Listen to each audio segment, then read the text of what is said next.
What's going on, y'all? This is Neil Charles, as in Work with Neil Charles. I hope everything is going well, but I got a good topic for you today. So, is Santander giving out settlement checks? That's what we're going to find out. But first, let's go back and see where this came from, the exact beginning of what happened with Santander. So, May 2020, which was that would be considered last year. I could say that now. I was about to say this year. May 2020, Santander got hit with a $550 million settlement that they're giving out to 34 different states, right? So fast forward from there, December of 2020, they got involved with another violation of credit reporting, which was $4,750,000 they have to give out to the consumers, the people out there in the world. So with that being done, they were giving out loans to people that were not qualified for them at the time.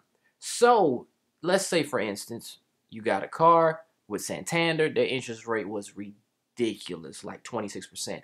And they'll just approve you for the car, hoping that you'll actually default or not make your payments or make your minimum payment on time to where you'll continue to pay for that loan forever. So that was just bad on their part to do that. So I was doing some research, trying to do some research, and I had a hard time finding information about this. May 2020 to December 2020, all this money floating around. I'm like, nobody's talking about it. Nobody got it. So I started digging up, doing some research. Then, surprisingly, I found a Facebook group. So you know what I did? I added myself to the group. That's right. They had to approve me, so I had to see what was going on with people to see, was this true? Were they getting responses back? What's the update on it? So the group is called Santander Consumer USA Multi-State Settlement Relief. All right, so now we're actually in the group. So I was going through viewing some things in the group, and I was pretty, like, okay, these people mad. They mad. I'll be mad too. So let's go ahead and check out some things that I found interesting to me. And hopefully this stuff can help you out as well. So let's go look inside the group right now. All right. First image right here. This person says, I can't make this up. Disputed 1/7/2021, which is January 7th, 2021, 6:04 p.m. It was deleted January 7th, 2021, 6:07 p.m. Now, I don't know how true that is, but if it was, congratulations to this individual here. So I'm just shocked at this. And as you see on the photo, they did it. They submitted it on the 7th, got completed, and the account was deleted only off their TransUnion credit report. All right, the next image right here. This person says, I really want to know how it is all going to work out. My journey with Santander was nothing but a nightmare. I had a 2008 Nissan Altima since 2010. I paid $10.95 on top of $443 payment every month for 6 years, where they was not supposed to be charging you to pay your note. So pretty much this person here was caught in the same thing that everybody got caught in. The interest rate, everything going on. It says here their vehicle was repossessed, but they got it back and they settled with them and paid it off. So they have a lot of issues with their account with Santander. So this next image here, this is a comment from there. It says, same here. I've been paying $505 for a month for 7 years. When I got my car was 4 years old. It's a 2009. Still paying $505 a month and still owe $7,900. And they said, I'm done paying. They can take it if they want it. It's a hoopty now. It got repoed a couple of years ago, and I paid and got it back the same day. I shouldn't have. Shaking my head. Man. All right, this one here, this person actually says they are eligible to receive a payment from the multi-state Santander settlement. So a lot of people have been trying to understand if they're getting responses back. This person proved they got a response back from them stating it in an email. So this next image here is an actual letter, not a letter, but a response back. It looks like from the Florida Attorney General. So with me saying this now, I'm assuming this person, of course, lives in Florida who did this. And they're pretty much saying, based on from the Attorney General side, they will be qualified for relief. And the postcards were mailed out October 16th of 2020. To eligible class members, if you do not receive a postcard in the mail, you may call the settlement administrator to update your address or request that a postcard be remailed to you. And if you want updates, the links are exactly on the screen as you see there. So I'm assuming this person is eligible and they actually got some kind of contact back from them. A lot of people haven't, but this person has. So that is good. So that shows people are getting something back and shows proof. All right, so overall in the group, what I've noticed is there's a lot of engagement in the group, but what I see is maybe 1 out of 10 people I see in the group, they're getting some kind of communication back from Santander, which is very low still because everybody wants some kind of communication to know what's going on. So for that individual that posted that information is very rare, but I'm glad to see that somebody is getting some kind of communication. So pretty much for you to get a lot of updates on what's going on with the forward process with the settlement, you basically want to visit their websites for all the updates. So I'm going to go ahead and put that link in the description below and you'll see it on the screen like that as well. But the thing is, you want to keep up to date with the websites. Click them, check them at all times to see what is going on, to see if you're eligible for any kind of relief. All right, so let me go ahead and say this first. I'm about to put this disclaimer out here. I am not a licensed professional to give you financial advice. I'm not an attorney to tell you what to do. So what I'm about to tell you is something you could use at your own risk, at your own cost. I will not be liable for anything you do. So I did some more research and I seen that people were actually doing settlements themselves. They were writing it in. So for instance, we all know 2020 has been rough. The COVID-19 pandemic has affected a lot of people. So people lost their jobs that were probably already defaulted on their Santander loan or probably couldn't pay no more due to the fact of the pandemic, right? So I did some research and seen some people, this word is made up, I think. They made a heartfelt letter. So you're probably saying, well, Neil, what is a heartfelt letter? Now, due to the fact there's a lot going on, people are, hurt with everything going on in the world. People are going through right now. So this individual wrote a heartfelt letter saying things like this. Hey, Santander, my car loan was maybe, $10,000. I've been paying on over the past 5 years. Over the time I've been paying it, I done paid the value of the car off. So the interest, everything included that I paid is over the value of the car. Now, due to the fact of the pandemic, I have lost my job. I'm currently not working. I'm in need of help.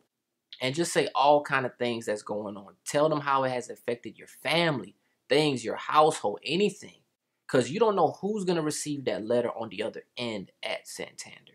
So when they did that, this was the big game changer about that. They put in the letter a statement like this. They said, right here, I have a check for X amount of dollars. So for instance, like I said before, $10,000 value, they done paid more.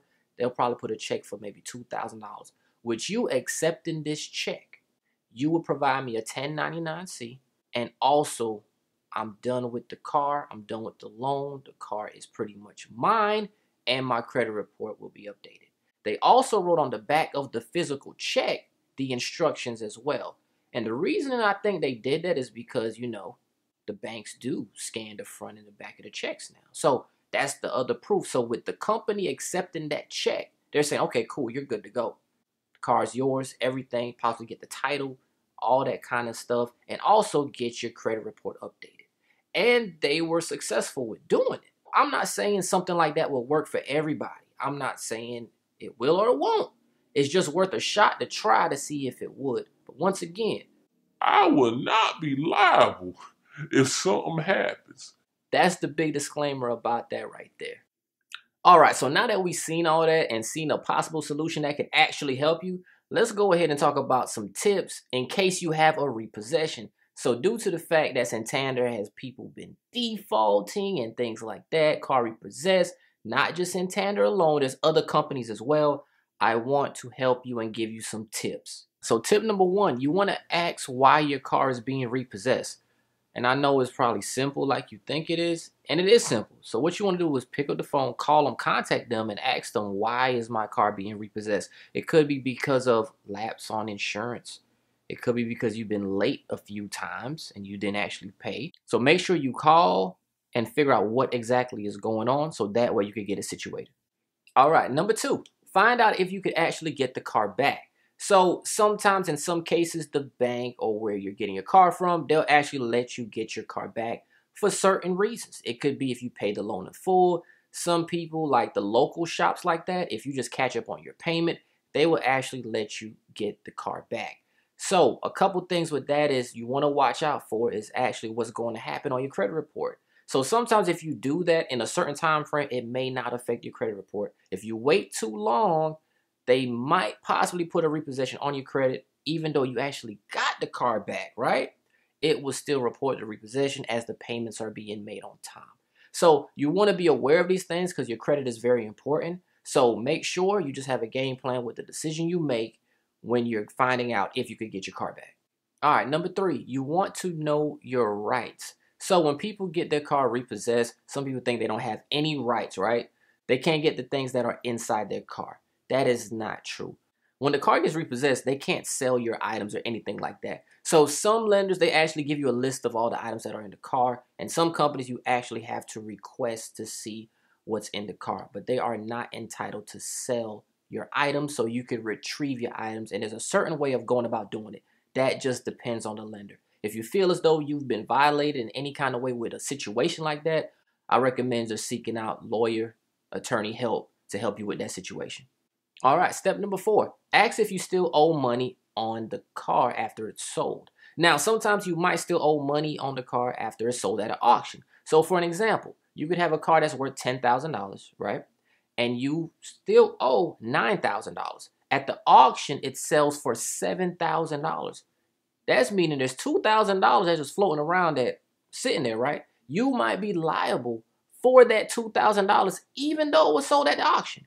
So you want to check in on those things to see you're squared away, see how much you owe, see how much you don't owe, or just see how this process works with that lender. So make sure you do that. All right, number 5, you want to just basically improve your credit. A repossession on your credit is very, very, very bad. It could drop your score a lot of points. And now due to that kind of situation, it will be harder for you to obtain things later. Another car, for example, a credit card, a home, different things like that you possibly can't get. Now, Santander has a video that's out. I'm going to go ahead and put a little link, info card, something for you to watch it. It's about simple interest, and they have a video explaining how their loans work. Now, surprisingly, I bet a lot of us didn't know. We didn't take any time to research or anything like that, including me when growing up. I didn't know, right? So if you watch the video today, it's going to hurt you. So pretty much how it works is like this right here. You could have a separate due date. Let's say your due date is, your payment due date is the 18th of the month, right? If you pay exactly on the 18th of the month, let's say if you pay on the 18th, your interest rate was 20%. If you pay before the 18th, they would lower the interest rate if you pay earlier. So if you pay on time, you're looking at 20% interest. If you pay after your payment due date, the interest goes up. So how can an individual win in that kind of scenario? So you're an individual, hardworking person. Quick story about something. This is me getting emotional about this because I don't know how people feel what's going on in their life. So I'm thinking the people that got approved for these loans were individuals that just needed a car for the moment. I don't know. You probably had to go to work. You know, your car broke down. You're like, man, look, I need a car. I know my credit's not right, but I'm going to go to this mom and pop shop, see what's going to happen. They run your credit, 15, 20 different lenders. That one lender approve you. Santander, right? You're just excited because you got what you needed for that moment. It was more of an emotional decision based on your circumstances, right? So now that you've done that, now you're locked in, you're like, cool, just make $400 a month payment. You're like, good, I could afford it. Not looking at the longer picture or the big picture is this. You're in a contract for a long time paying high interest, meaning you might pay double the value of the car. And I know that hurts. Right now today, what you want to do in the process of you applying for a car, this is what I recommend that you do. Try to fix your credit first, bump that score up, right? If you have a bank or a credit union, get your car auto loan from them. That way you don't do on the lot financing. You don't know what kind of interest rate you're going to get with on the lot financing because they run it through different lenders. Now, for example, if you use your bank or credit union, you might get 2%, 3%, 4%. I'd rather have that than be caught in that Santander 20, 24, 26%, right? So the bank will give you a cashier's check or something for the amount of the value of what you could obtain. Let's say it was $20,000 check. Then you go on that lot that you was thinking about the car and say, look, I got this. This is all I could afford. I'm not doing nothing else. This is what I have. What car out here suits this right here? If you do it that way there, you in a much better shape than ever, because now you got to pay the bank back and the interest rate is much lower, 2, 3, 4%, or compared to 26%. So I recommend you do it like that. That's the best way to do it. All right, just to reiterate what I just said before about on-the-lot financing, what you want to watch out for is all those hard inquiries. What happens is when you go in there, they'll run your credit until a lender approves you. So you might go to X bank, this bank, so many different banks and lenders. Sometimes you get approved, sometimes you don't. I've seen people with 20 hard inquiries on their credit or more behind this and still not leave with anything. Or sometimes they do, and guess who that lender that would approve them? Santander, right? So you got all those hard inquiries on your credit.